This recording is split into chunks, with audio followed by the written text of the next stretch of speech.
do it. Hey guys, this is Versatile from Project Phoenix Media. So I wanted to talk about a really cool PS2 accessory I recently got. This is something I purchased with my own money, so this is not a sponsored video. This is all, my own personal opinion and review. And we're going to talk about today this new product. It's called a PS UnoRetro. This I got from Will's console modification store. Basically, he's from the UK. It costs about, I think, 25 pounds or 35 US dollars before you have it shipped. It took me about 3 weeks to go from the UK to the USA. I got it recently and it's pretty cool. So it basically allows you as a dongle, and I have two of these, they come in different colors.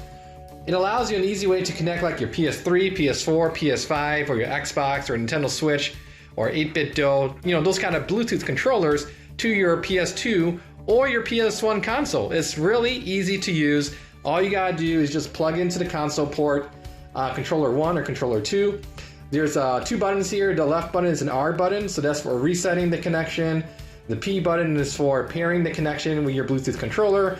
And then the S here is like a status light, basically. So what I have so far is I have one controller already paired, which is my Xbox controller, to the orange adapter that's on the left. And I'm gonna go ahead and plug this one in.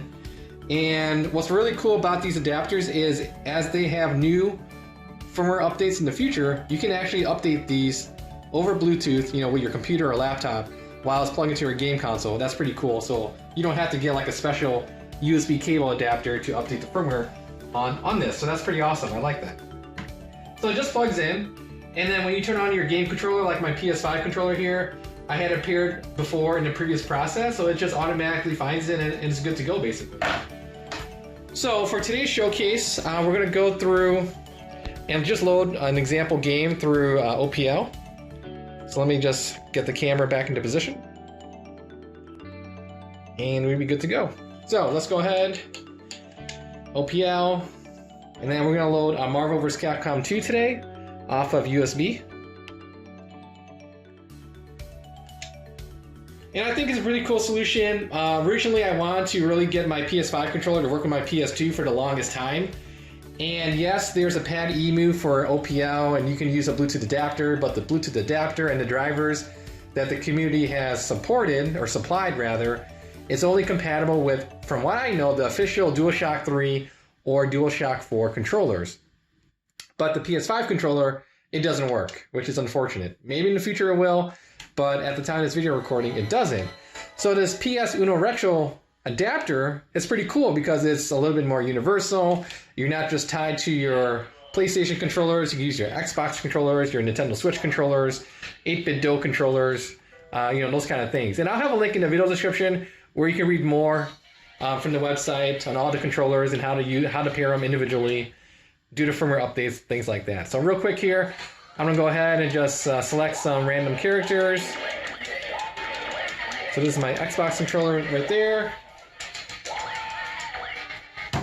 Okay, here we go, PS5 controller.